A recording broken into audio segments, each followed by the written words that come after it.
Graça e paz, família Nexus. Tudo bem com vocês? Queridos, eu quero iniciar nessa noite perguntando: quem aqui já pensou em como eu gostaria de ser uma pessoa feliz? Quem já realmente buscou, talvez no mundo e em várias coisas, ter o sentimento e a sensação de felicidade na terra? Quem aqui já pensou sobre isso? Você sabe que a Bíblia fala sobre isso, né? E hoje eu quero trazer aqui um entendimento bíblico sobre felicidade para você. Você quer ser uma pessoa feliz?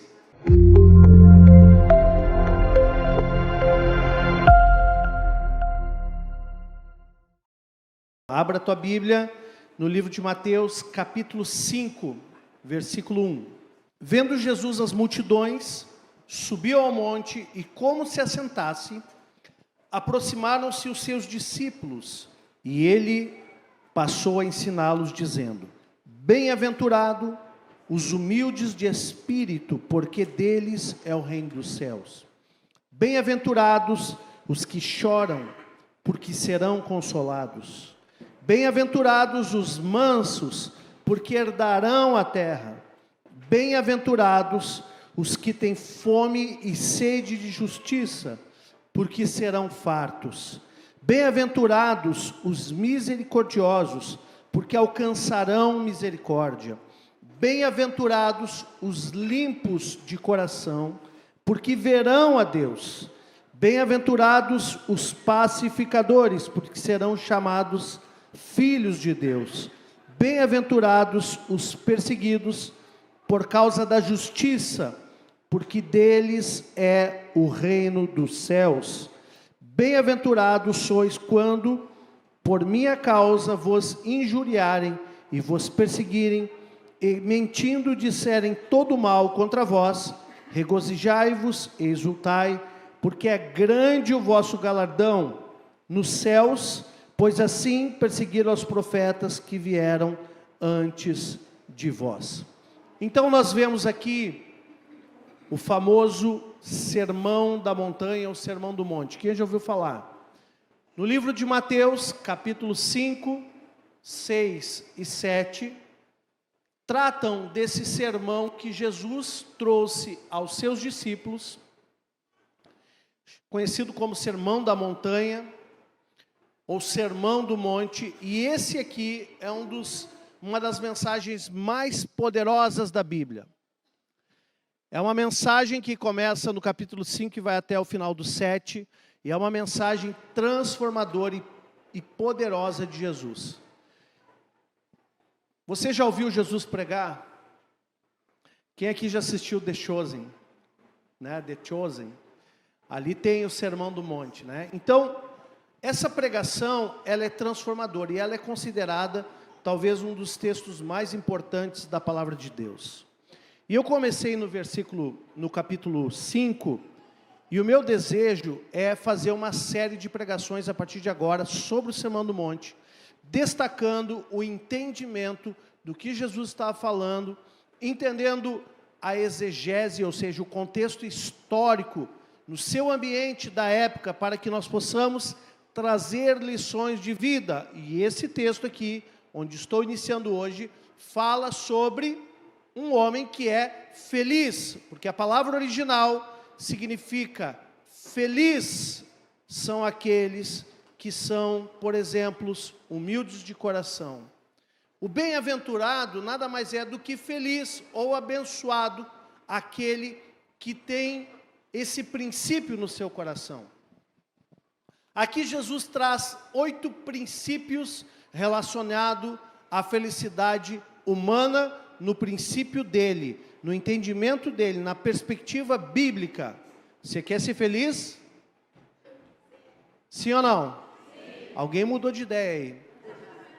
Em 5 minutos mudaram de ideia, né? Talvez a felicidade para uns seja uma casa nova, seja dinheiro no bolso. Não que essas coisas não possam nos trazer uma felicidade, nos ajudar nisso. Porém, quando Jesus nos ensina sobre felicidade, Ele está falando sobre princípios que estão no nosso caráter, na nossa identidade. Porque não adianta nós colocarmos a nossa expectativa de felicidade nas coisas externas.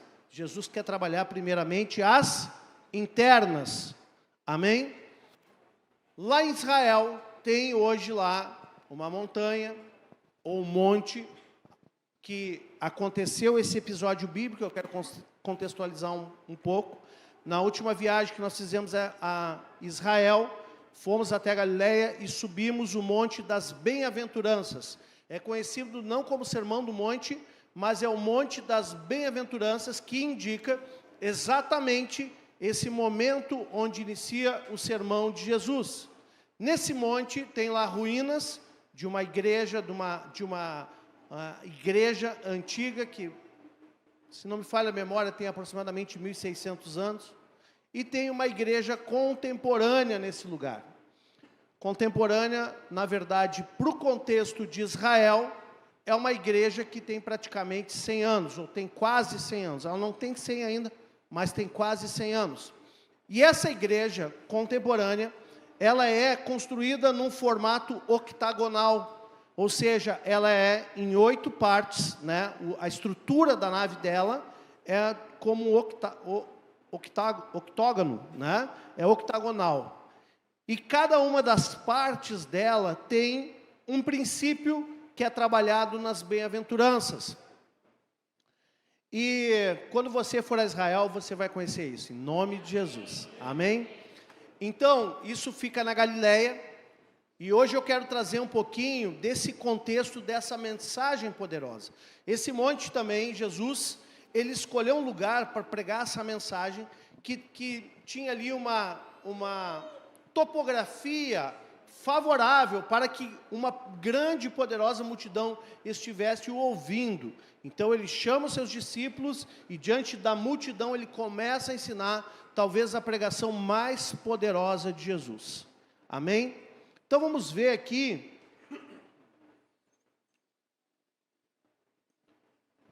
o que é ser um bem-aventurado.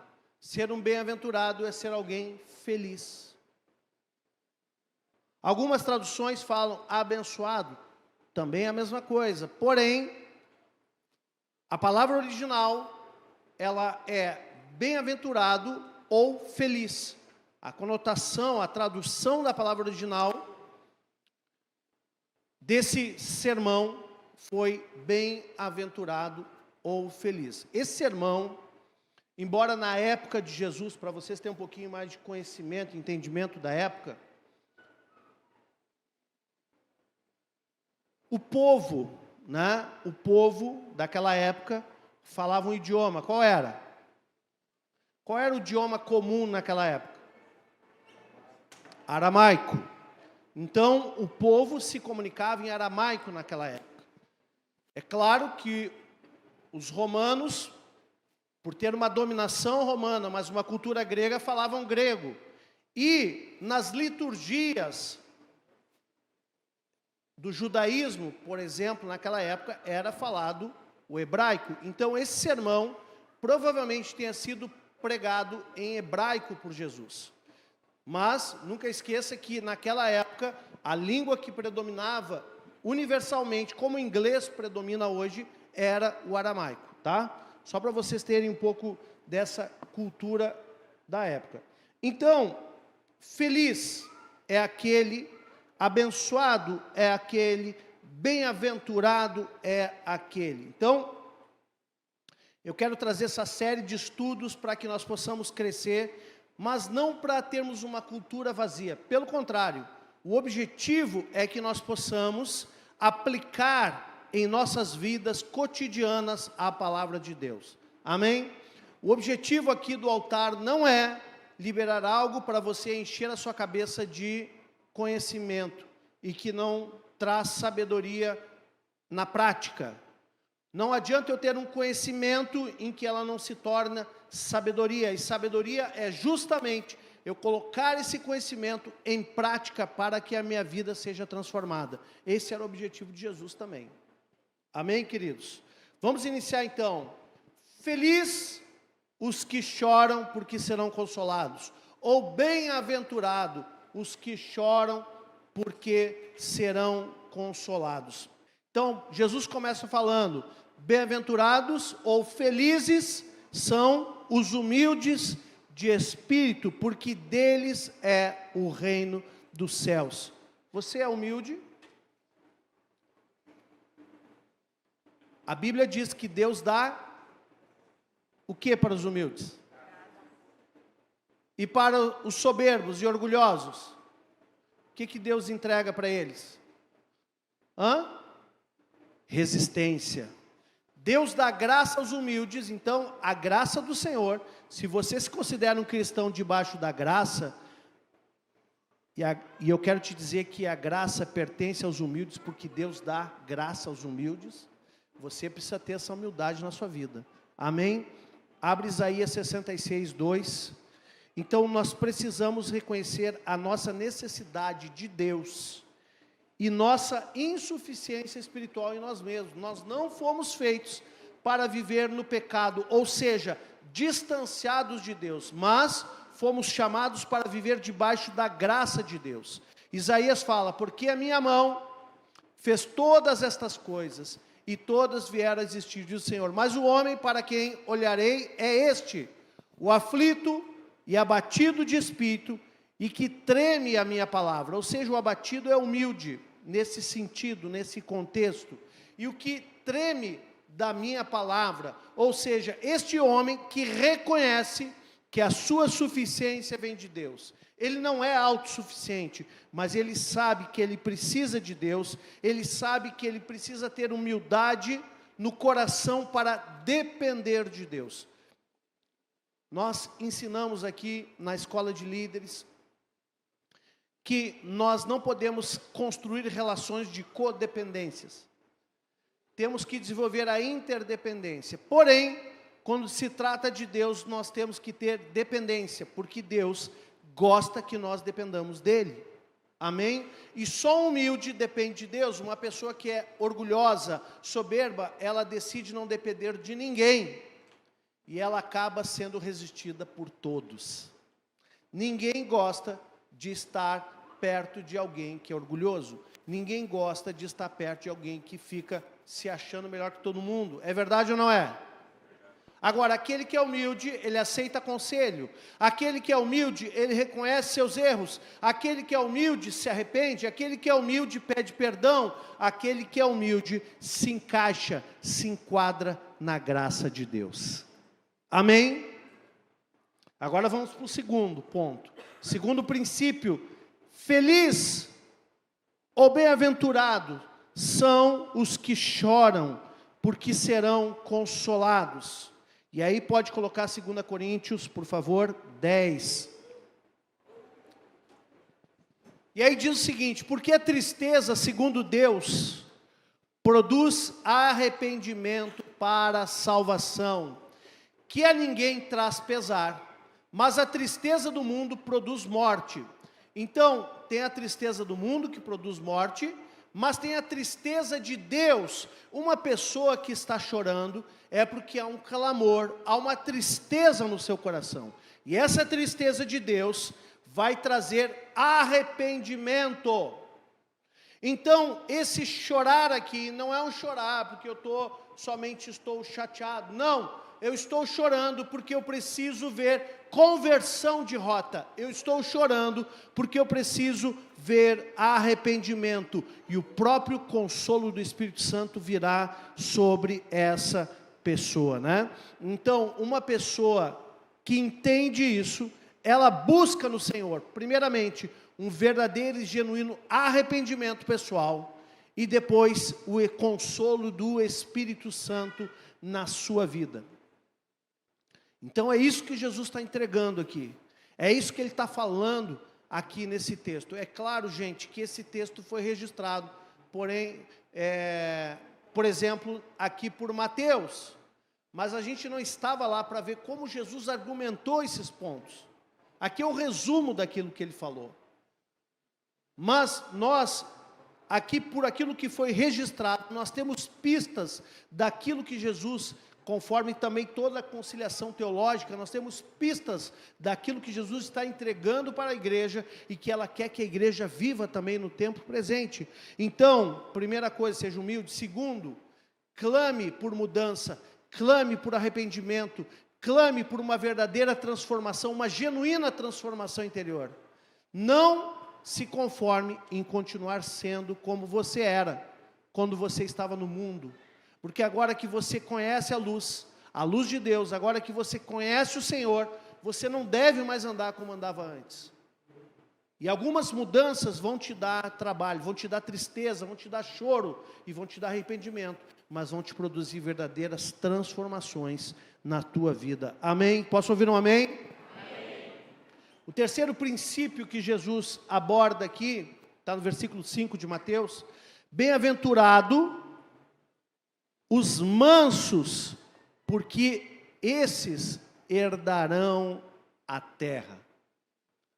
Bem-aventurado os mansos, porque esses herdarão a terra. Gente, há todo uma correlação entre o fruto do Espírito e esses princípios que estou falando aqui. Por exemplo, mansidão faz parte do fruto do Espírito, mas se nós formos pegar, eu fiz esse estudo para mim, não vou trazer aqui porque não vai dar tempo, mas se nós pegarmos o fruto do Espírito e pegarmos esses princípios que Jesus está falando aqui, você vai ver que tem muita correlação uma coisa com a outra, muita correlação, até porque quem falou do fruto do Espírito foi Paulo, né? Na igreja, para a igreja da Galácia. Porém, aqui Jesus traz uma doutrina que vem anterior à doutrina de Paulo. E nós não sabemos se a inspiração de Paulo escrever aquilo não veio daqui também. Há uma correlação. Amém? Então vamos lá. O que é mansidão? É uma força sob controle, porque você está submisso à vontade de Deus. Eu vou dizer que isso aqui é uma coisa difícil. Eu sou desafiado nisso. Me manter manso, quando parece que tem um touro lá dentro que quer sair para fora, né? Quando alguma coisa sai do esquadro, quando alguma coisa sai da previsão, e te dá aquela ira santa, né?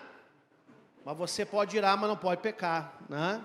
Então você tem aquela ira, e você tem que segurar o leão, tem que segurar o touro, tem que segurar o bichão que está lá dentro, né?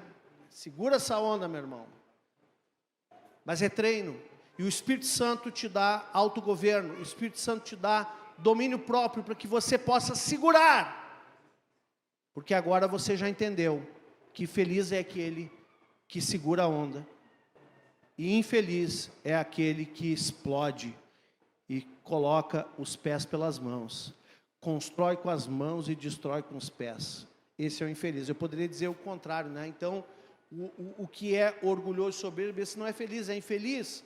O que não é manso, esse não é feliz, é infeliz. Mas aqui a palavra está dizendo, olha, se você for manso, você vai ser feliz. Então há uma força interior que acontece quando a nossa vida emocional ela é impactada por alguma coisa. Casamentos aí. Casamento é um bom exemplo. Casamento é uma escola. Jesus olha para o homem e diz assim, vou amadurecer esse cara, ele dá uma mulher para ele. E ele olha para a mulher assim, eu vou curar essa alminha ferida, vou dar um homem para ela.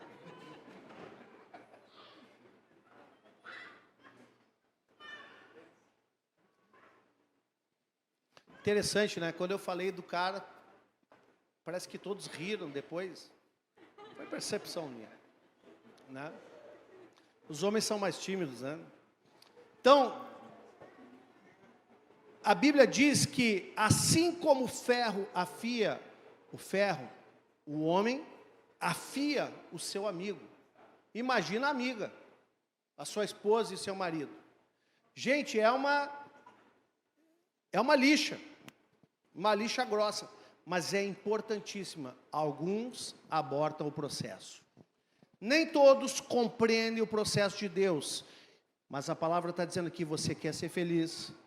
Quando der o B.O., meu irmão, fica manso. Fica manso. É desafiador. Eu já caí nisso várias vezes, já. Mas estamos lutando para sempre tentar andar no trilho da palavra. Nós não estamos aqui falando porque somos perfeitos. Não, pelo contrário. Nós somos santos que nos desviamos do pecado, mas existe uma coisa em nós chamada carne, que ela não morre nunca. Que se você tirar o olho, ela está lá. E ela pode te derrubar a qualquer instante. Então, os mansos herdarão a terra. Que terra você quer herdar? Que terra você quer conquistar? Talvez a tua terra hoje seja paz no casamento. Talvez a tua terra hoje seja justamente a tua vida profissional, bem estabelecida. Mas você está, quando um funcionário faz alguma coisa errada, você, como se diz no popular, né, monta num porco, né? Como se diz aí, quando alguém faz alguma coisa errada, ou quando teu chefe te dá uma ordem que você não gostou, você perde as estribeiras. Assim você não vai conquistar a terra, você vai precisar aprender a dominar. Assim como Deus fala para Caim, olha, teu pecado está diante de ti, cabe a ti dominá-lo. Cabe a ti dominá-lo, então domina. Domina a tua carne, domina, domínio próprio. Quem pode dizer amém? Amém. Abre Salmo 37, 11, por favor. Mas os mansos herdarão a terra e se deleitarão na abundância de paz. Você quer ter paz na sua vida? Seja manso. Você vai se deleitar na abundância de paz nos teus relacionamentos. Amém? Quarto princípio que Jesus ensina: feliz ou bem-aventurado os que têm fome e sede de justiça, porque serão fartos. Você tem fome e sede de justiça? Você será saciado. Mas não só saciado, você vai sobejar, você será farto. Amém? Totalmente farto. Abre, por favor, o Salmo 42, versículo 1. Enquanto ele abre, a justiça de Deus é equidade. A justiça de Deus não é que nem a justiça do homem, que está ligada ao direito, mas a justiça de Deus está ligada à justificação, onde Deus promove um verdadeiro alinhamento na minha vida. Então, se você tem fome e sede de um alinhamento na sua vida, Deus vai te fartar disso, você vai ficar farto disso. Mas fique debaixo dos princípios do Senhor, e você será feliz, em nome de Jesus. Como suspira a corça pelas correntes das águas, assim por ti, ó Deus, suspira a minha alma. Então, eu preciso desejar, eu preciso ter fome, eu preciso ter sede, que a justiça de Deus venha sobre a minha vida.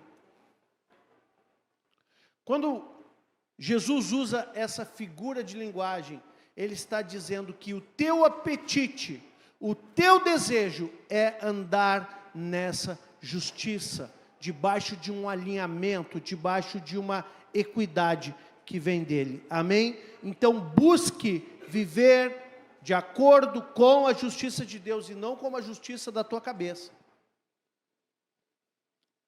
Você quer ser feliz? Ah, mas eu quero fazer do meu jeito. Bom, aí é com você. Eu estou te dando o conselho de Jesus para quem quer ser feliz. Feliz é aquele que tem sede e fome de justiça, porque esse será farto. Amém? Agora, quinto conselho, quinto princípio que inicia o Sermão do Monte. Bem-aventurados os misericordiosos, porque alcançarão a misericórdia. Ou felizes são os misericordiosos, porque alcançarão misericórdia. Tudo que você planta, você colhe. Quando você planta amor, você colhe amor. Quando você estende a mão, o que você vai colher? Uma mão estendida na tua direção. Quando você planta favor, você é favorecido. Quando você planta justiça, você é justificado. Quando você planta qualquer coisa, porque isso é um princípio eterno da palavra, aquilo que você planta, você colhe. Abre Lucas 6,36, e a palavra diz assim: sede misericordiosos, como também é misericordioso o vosso Pai. Então, da mesma misericórdia que nós recebemos do nosso Pai, nós devemos também ser misericordiosos com aqueles que estão necessitando de misericórdia.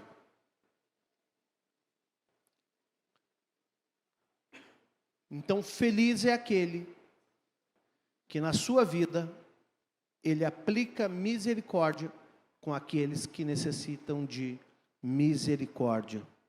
Então, a misericórdia, ela deve estar dentro das nossas ações diárias em nossas vidas. Amém? Um erro que a igreja cometeu no decorrer dos anos foi achar que a misericórdia era algo que deveria ser institucionalizado pela igreja. Assim como eu esperar que o CNPJ da igreja ame pessoas. Quando eu falo igreja, nós não estamos falando da estrutura física, mas a misericórdia, ela deve ser no CPF. Cada um deve ter um caráter misericordioso. Ah, mas se a igreja ela faz uma ação social, então tudo bem. Senão eu não estou nem aí para ninguém. Não, não é isso, gente. Na verdade, a igreja ela é a soma, é o conjunto de muitas mãos que trabalham numa direção. Mas essas mãos, elas precisam aprender a trabalhar, primeiramente no individual.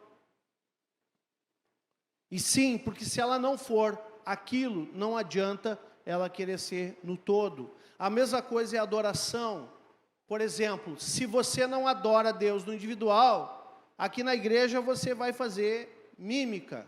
Você vai levantar mãos, vai mexer a boca, mas Deus fala o seguinte, ó, esse povo me louva com os lábios, mas o coração está distante de mim. Então Deus quer primeiramente trabalhar o teu coração e o teu caráter, para que você seja de fato alguém que entendeu aquilo que Jesus ensinou. E aqui não está dizendo, ó, feliz é a igreja que tem ação social, feliz é a igreja que tem um trabalho para pessoas carentes. Aliás, eu acho que isso também é uma verdade, mas Jesus está falando para pessoas. Está falando para mim e para você. Nós temos que ter isso na nossa identidade. Amém? Não tenho nada contra nós institucionalmente termos ações, e já tivemos, por exemplo, agora na enchente, nós fizemos um mega abrigo aqui, um mega trabalho social, muita gente participou, foi lindo, foi tremendo, mas só poderia ter acontecido tudo o que aconteceu, porque teve pessoas que no coração tiveram disposição de estar aqui, manhã, tarde, noite, madrugada, servindo. Se não houvesse essas pessoas com esse coração, a igreja como igreja não teria condições de fazer o que fez. Amém? Quem ficou feliz de abençoar aquelas vidas que estiveram aqui? Amém? Sexto princípio, bem-aventurados os limpos de coração, porque verão a Deus. Você quer ver a Deus na sua vida? Começa removendo a pornografia, toda a sujeira. Começa removendo todo o pecado aí que você está enredado ainda. Começa a se desembaraçar a tua vida do pecado. Porque se você quiser ver Deus na tua vida, você vai ser muito feliz. Deus vai estar na tua vida, mas você vai ter que ter um coração limpo, um coração puro. Abre Salmo 24, versículo 3, por favor. Diz assim, ó, quem subirá ao monte do Senhor? Quem há de permanecer no seu santo lugar? Próximo.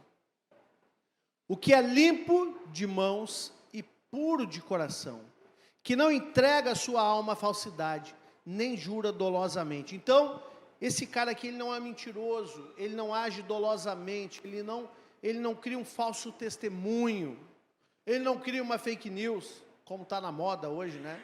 Esse termo. Mas ele também não entrega a sua alma naquilo que é falso, naquilo que não tem legitimidade. Pode deixar o texto, querido. E ele tem mãos limpas e um coração puro. Então Jesus fala aqui, ó, se você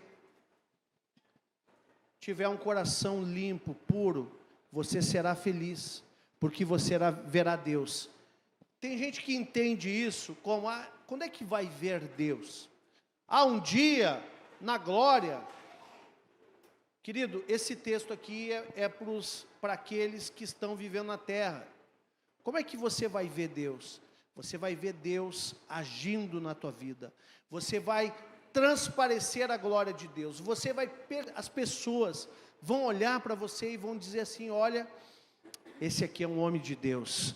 Essa aqui é uma mulher de Deus. Você vai ver Deus se movendo na tua vida. As pessoas verão Deus na tua vida. Amém? Então seja uma pessoa limpa, pura de coração, de mãos limpas e pura de coração, sem enganação, sem falsidade, sem jurar dolosamente, ou seja, mentir, fazer alguma coisa para prejudicar outro.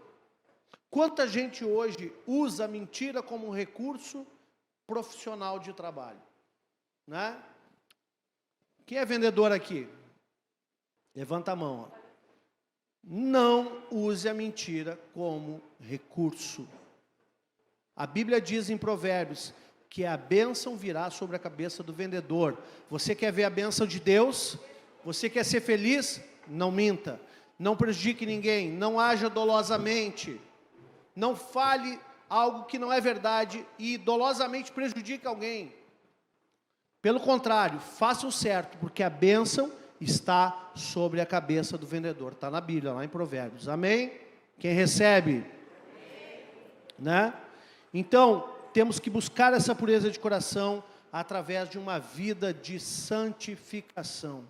Sétimo princípio: bem-aventurados ou felizes os pacificadores, porque serão chamados filhos de Deus.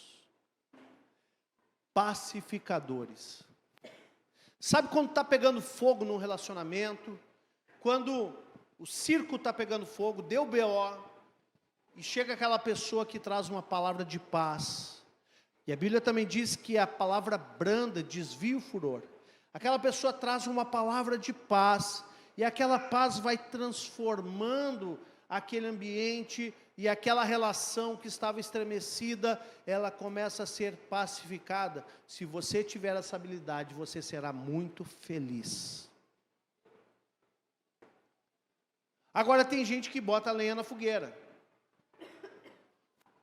Já fechou o barraco, e aí aquela pessoa chega, deixa que eu ajudo a bater.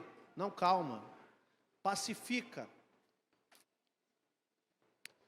A Bíblia fala assim, ó, quem cobre as suas transgressões nunca prosperará, mas aquele que confessa e as deixa alcança misericórdia.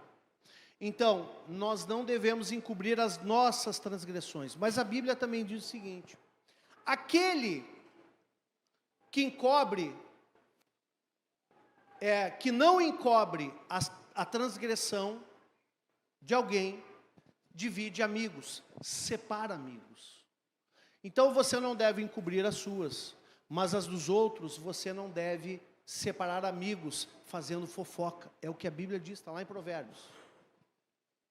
Então, quando nós temos essa consciência, nós sabemos que ainda que o amigo tropece, eu deixo Deus tratar isso na vida dessa pessoa, e eu não vou lá tentar contar para fazer fofoca, para separar um casal, ou separar um amigo, pelo contrário.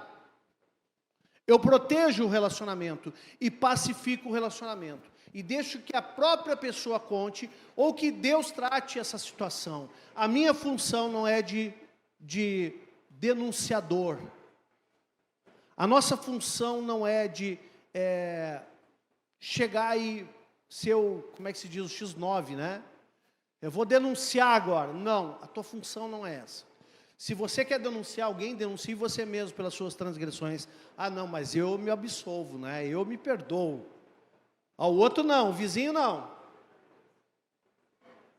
Você quer andar na justiça de Deus? Confesse os seus pecados.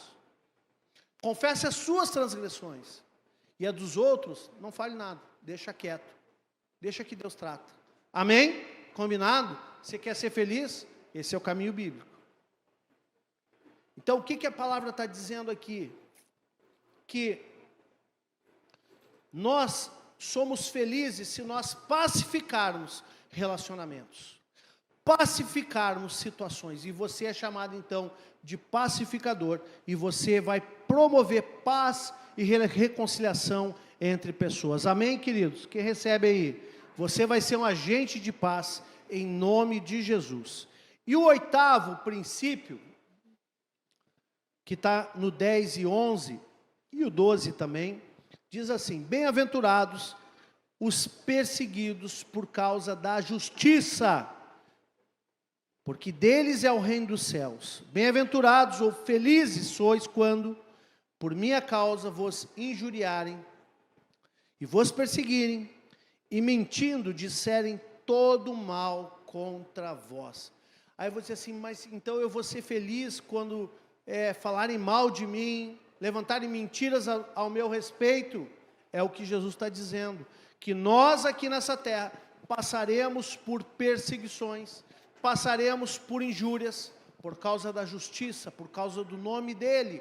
Nós passaremos aqui acusações levianas e falsas, ilações, tudo isso por causa do nome dele. Então o princípio que está aqui é que nós temos que entender que nessa terra nós seremos felizes, mesmo sofrendo perseguições. Amém? Abre aqui, por favor, em 2 Timóteo, capítulo 3, versículo 12.